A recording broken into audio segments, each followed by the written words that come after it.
दोस्तों, Japanese horror movies में बालों का बड़ा खेल होता है। कहने का मतलब हर भूत को बालों का यूज करके डरावना बना दिया जाता है। तो क्यों ना हम एक ऐसी मूवी के बारे में बात करें जिसमें भूत अपने श्रापित बालों से ही अपने विक्टिम्स को मारती है।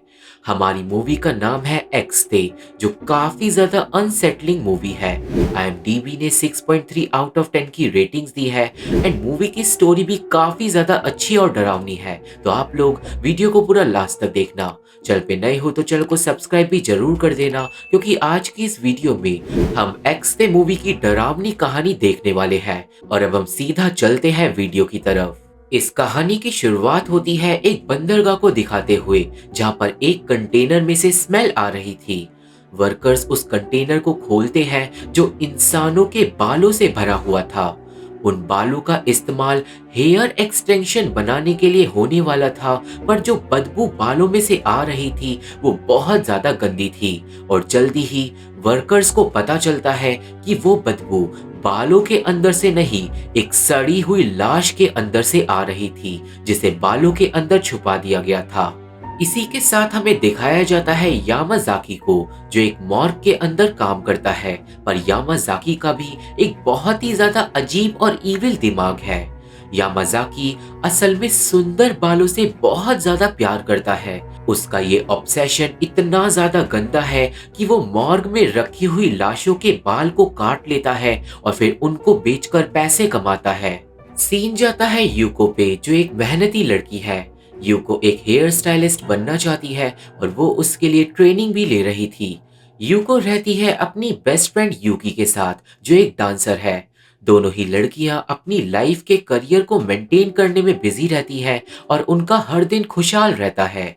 यूको हर सुबह उठकर पहुंचती है एक काफी नामी सलून में, जहां पर कायो नाम की एक लड़की काफी सारी स्टूडेंट्स को हेयर स्टाइलिस्ट बनने की ट्रेनिंग देती थी। यूको भी अपने काम को लेकर हमेशा सीरियस रहती थी, पर उसकी ये लाइफ पूरी तरीके से परफेक्ट नहीं थी। असल में यूको की एक बहन थी साची, जो काफी ज्यादा बिगड़ी हुई थी। साची की एक बेटी थी मामी, जिसे साची नौकरों की तरह रखती थी और कई बार वो मामी को यूको के घर पे छोड़ आती थी। अब यहाँ से सीन जाता है यामाजाकी के मोर्ग में, जहां पर उस कंटेनर वाली लाश को लाया जाता है। उस लाश की ऑटोप्सी से पता चलता है कि वो लड़की ऑर्गन ट्रैफिकिंग का शिकार बनी थी।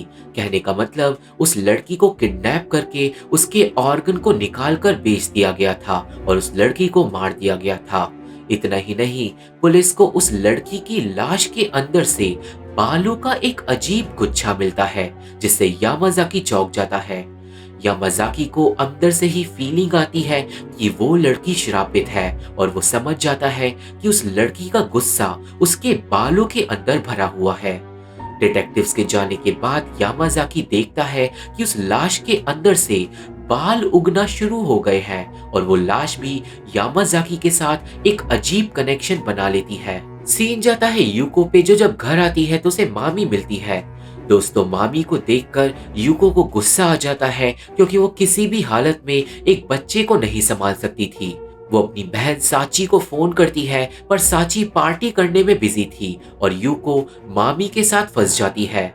मामी जब सोकर उठती है तो वो बहुत ज्यादा डर डर के बात करती है, जिससे यूको को समझ आता है कि साची उसे अच्छे से नहीं पाल रही।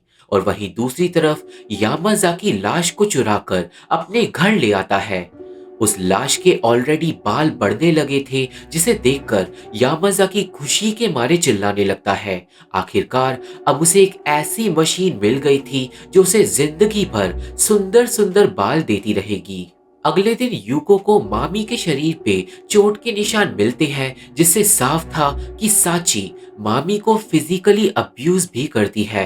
उन निशानों को देखकर यूको अपना नजरिया बदल लेती है और वो फैसला करती है कि वो मामी को साची के पास वापस नहीं जाने देगी। मामी को घर पे छोड़कर यूको काम पर चले जाती है, पर इससे पहले यूको वापस घर आ पाती, साची वहां पे आ जाती है अपनी बेटी को लेने के लिए। साची घर में घुसकर सारी चीजों का कबाड़ा करने लगती है और वो मामी को भी धमकियां देती है। यूको की बेस्ट फ्रेंड यूकी जब घर आकर ये सब देखती है तो वो साची को घर से भागने के लिए बोलती है, पर साची यूकी की भी बात नहीं सुनती। थोड़ी देर बाद यूको घर आती है और वो साची को घर से निकलने के लिए बोलती है, पर बिना मामी के।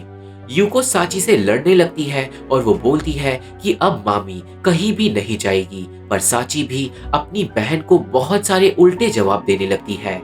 एंड में बात जब पुलिस तक पहुंच जाती है तो साची घबराकर जाने के लिए तैयार हो जाती है और वो धमकियां देकर बोलती है कि अभी के लिए तुम मामी को रख लो, पर मैं इसे लेने के लिए वापस जरूर आऊंगी। अपनी माँ के जाने के बाद मामी बहुत ज्यादा डर जाती है और वो इतनी ज्यादा डर गई थी कि वो यूको से भी बिना मतलब के माफी मांग रही थी। यूको समझ जाती है कि उस छोटी लड़की पे टॉर्चर बहुत बुरा असर दे चुका है और उसे प्यार की सख्त जरूरत है, पर क्या यूको अपने काम के साथ उस बच्चे को संभाल पाएगी, ये तो हमें मूवी में ही पता चलेगा। अब वही दूसरी तरफ उस लाश के बाल हद से ज्यादा तेजी से बढ़ रहे थे।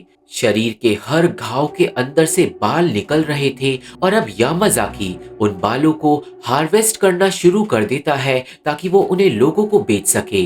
यामाजाकी सबसे पहले उन बालों को एक लोकल सलून वाली लड़की को बेच आता है और वो बाल इतने ज्यादा सुंदर थे कि वो सलून वाली लड़की मना नहीं कर पाती। वो लड़की एक हेयर स्टाइलिस्ट थी और वो रात के टाइम उन हेयर एक्सटेंशन को लगा लेती है और अगले दिन उस हेयर स्टाइलिस्ट के पास सलून के अंदर एक लड़की बाल कटवाने के लिए आती है, पर बाल काटते वक्त वो श्रापित बाल हिलने लगते हैं और उस लड़की के कान के अंदर घुस जाते हैं। अचानक ही हेयर स्टाइलिस्ट को एक विजन आता है जिसमें वो देखती है कि उस लड़की का मर्डर कैसे हुआ था। हम लोगों को भी पता चलता है कि उस बेचारी लड़की को किस तरीके से बेहोश करके उसके सुंदर बालों को काट दिया गया था। वो लड़की खुली आंखों से सब कुछ देख रही थी, पर वो उन गुंडों के सामने बेसहारा थी। उस लड़की के उस दुख को अब वो हेयर स्टाइलिस्ट भी फील करके रोने लगती है और जैसे ही विजन में वो लड़की मारी जाती है, रियल वर्ल्ड में हेयर स्टाइलिस्ट भी अपने कस्टमर को बड़ी ही बेरहमी से मार डालती है और अब इसका मतलब उस श्रापित लाश का अब बदला शुरू हो गया था। दोस्तों, हम लोग देखते हैं कि उस लड़की को मारने के बाद अब उस लाश के बाल हद से ज्यादा तेजी से बढ़ रहे थे। उस हादसे की न्यूज जल्दी ही टीवी पे भी आ जाती है और यामाजाकी को समझ आ जाता है कि वो लाश कितनी ज्यादा पावरफुल है।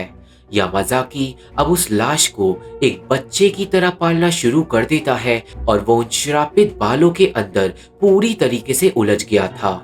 सीन जाता है मामी पे, जो यूको के काम पे जाने के बाद उसके लिए कुछ अच्छा करने की सोचती है।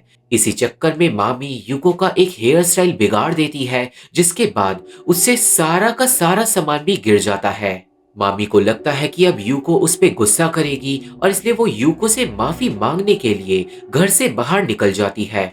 मामी बाजार में जाकर खो जाती है और वो यूको की दुकान को नहीं ढूंढ पाती, पर इस बीच में मामी के ऊपर नजर पड़ जाती है यामाजाकी की। यामाजाकी को मामी के सुंदर बालों से प्यार हो जाता है और वो मामी की मदद करने के लिए रेडी होता है। यामाजाकी उसे लेकर पहुंच जाता है यूको के सलून में, जहां पर यूको मामी को देखकर चौंक जाती है। यूको का काम इस वजह से बीच में ही रुक जाता है और यामाजाकी को मामी के साथ ही साथ यूको के बालों से भी प्यार हो जाता है।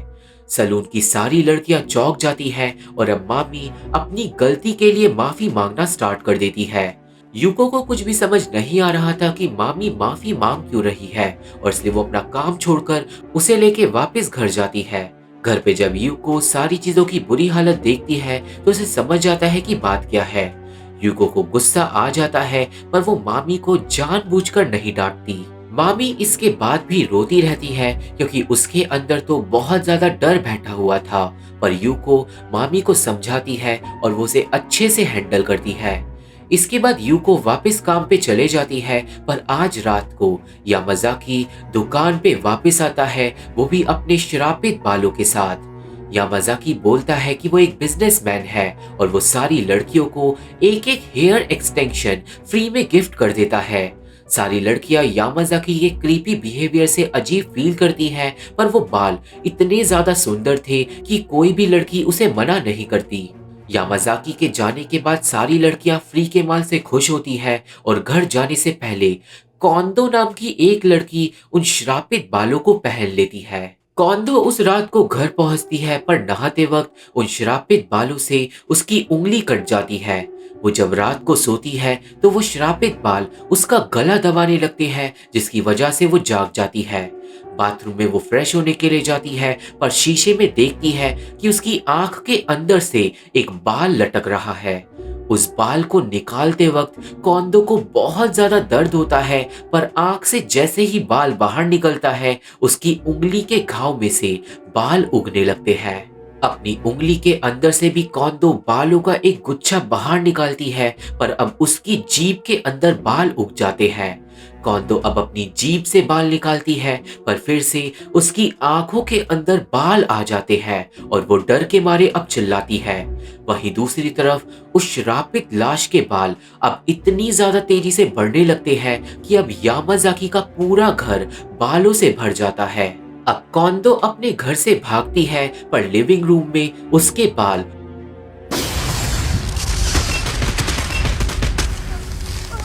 मकड़ी के जाल की तरह दीवार पे चिपक जाते हैं और कुंदो को हवा में उड़ा लेते हैं। अचानक ही बाल उसके शरीर में वापस घुस जाते हैं और उसकी आंखों से, मुंह से और हर जगह से बाहर निकलने लगते हैं। कुंदो की नसों के अंदर भी बाल घुस जाते हैं और उसकी बहुत बुरी तरीके से मौत हो जाती है।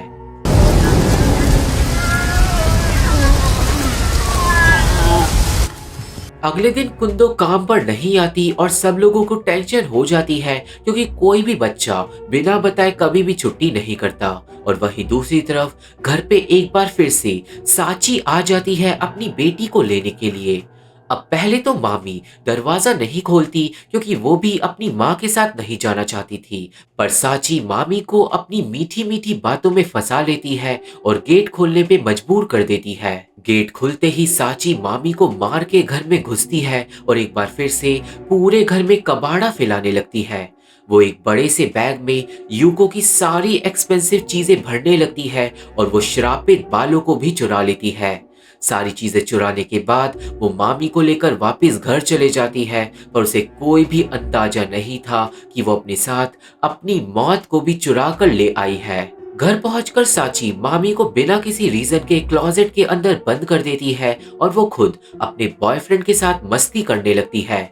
इसी बीच में उसका बॉयफ्रेंड उन श्रापित बालों पे चढ़ जाता है और वो बाल उसके हाथ पर चिपक जाते हैं। साची बालों पे हंसने लगती है और तभी वो श्रापित बाल एक ही झटके में साची और उसके बॉयफ्रेंड को बुरी तरीके से मार डालते हैं। たら見てんじゃねえよボケ मामी के सामने ही उसकी माँ को वो श्रापित बाल मार डालते हैं और दूसरी तरफ यूको को घर पे मामी कहीं नहीं मिलती। सब कुछ शांत होने के बाद मामी बाहर निकलती है क्लोजेट के, पर पूरा घर तहस नहस हो गया था। मामी डरते हुए आगे बढ़ती है और से एक कमरे में बाल ही बाल भरे हुए मिलते हैं। बालों के अंदर उसकी माँ और उसके बॉयफ्रेंड की लाश थी और वो श्रापित बाल अब मामी की तरफ बढ़ते हैं। मामी तुरंत भागती है और एंड वक्त पे बालकनी पे पहुंच जाती है और इससे पहले वो बाल उसे पकड़ पाते मामी बालकनी से नीचे कूद जाती है। आस पड़ोस के लोग मामी को हॉस्पिटल ले जाते हैं, जहां पर पहुंचती है यूको, पर लकीली मामी को ज्यादा चोटें नहीं आई थी। अब हॉस्पिटल में यूको के पास आते हैं दो डिटेक्टिव्स, सायागुरा और उसका पार्टनर तामुरा। ये दोनों डिटेक्टिव्स आजकल कुछ मर्डर्स को इन्वेस्टिगेट कर रहे थे, जो तब से हो रहे हैं जब से मॉर्ग के अंदर से वो लाश गायब हुई है। यूको को अब अपनी ईविल बहन की मौत का पता चलता है और जब मामी को होश आता है तो वो डिटेक्टिव्स और यूको को बताती है कि एक हेयर मॉन्स्टर ने उसकी माँ को मार डाला था।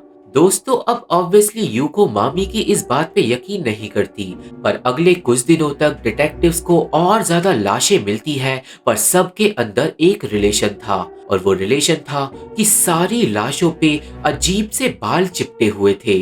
डिटेक्टिव को कौंदो की भी लाश मिल जाती है और डीएनए टेस्ट से पता चलता है कि वो सारे बाल एक ही लड़की के हैं और वो लड़की असल में ऑलरेडी मर चुकी है। डिटेक्टिव्स को पता चलता है कि जिस लाश को चुराया गया था वही सारे लोगों को मार रही है, पर ये किसी को समझ नहीं आता कि एक लाश किसी इंसान को कैसे मार सकती है। सीन जाता है यूको पे, जो सारे फ्यूनरल वगैरह खत्म करने के बाद वापस घर पहुंचती है।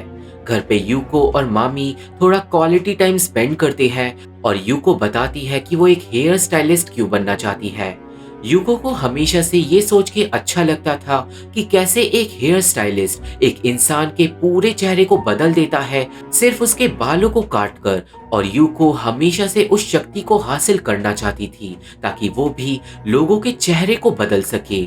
मामी को भी ये बात इंटरेस्टिंग लगती है और वो भी एक हेयर स्टाइल करवाना चाहती थी।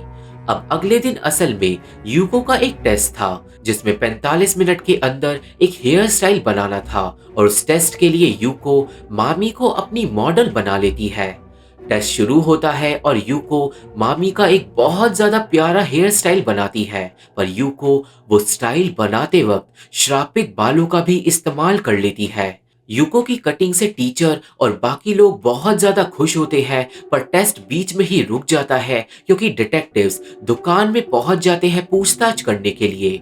डिटेक्टिव्स को पता चला था कि जो भी लड़कियां इस दुकान पे से हेयर एक्सटेंशन लगवा कर गई है, उन्हीं लड़कियों की एक एक करके मौत हुई है, और अब सारी की सारी लड़कियां यामाजाकी का नाम डिटेक्टिव्स को दे देती है। पर इसी के साथ यूको के रोंगटे खड़े हो जाते हैं क्योंकि उसने तो अभी अभी उन श्रापित बालों को मामी को पहना दिया था, और इसका मतलब अब मामी खतरे में है। यूको तुरंत ही अब घर के लिए भागती है और सीन जाता है घर पे, जहाँ पे मामी यूकी के साथ अकेली थी। यूकी थोड़ी देर के लिए दूसरे कमरे में जाती है और तभी शराब अपना कमाल दिखाना शुरू कर देता है। प्रिंटर, एसी, लाइट बल्ब और कमरे की हर जगह में से बाल निकलने लगते हैं, और ये देखकर यूकी के होश उड़ जाते हैं। यूकी मामी की आंखें बंद कर कर उसे दूसरे कमरे में ले जाती है, पर बेचारी यूकी को क्या पता था कि मामी ही उन बालों की जड़ थी। दूसरे कमरे में भी हर जगह कुछ ही सेकंड के अंदर बाल भर जाते हैं, और यूकी मामी को भागने के लिए बोलती है, पर तभी मामी के बाल ही यूकी को जकड़ लेते हैं और उसका दम घोटने लगते हैं। マミちゃん逃げよう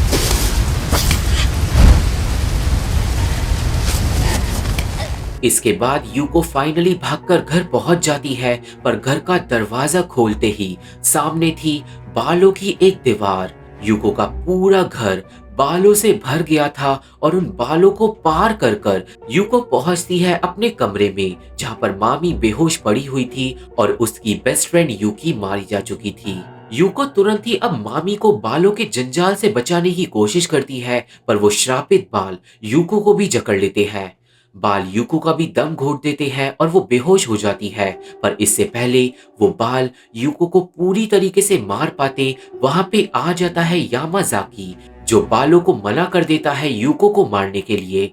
दोस्तों, यहाँ पे हम लोग समझ जाते हैं कि यामाजाकी अब श्राप का ही एक हिस्सा बन चुका है, क्योंकि वो श्राप को फैलने में मदद कर रहा था, पर वो यूको और मामी को मरने नहीं देना चाहता, क्योंकि उसे उन दोनों ही लड़कियों के बालों से प्यार हो गया था और वो उनके बालों को भी लाश की तरह हार्वेस्ट करना चाहता था। अब यहाँ से सीन जाता है डिटेक्टिव्स पे, जो अपनी इन्वेस्टिगेशन के बाद यामाजाकी के घर को ढूंढ लेते हैं।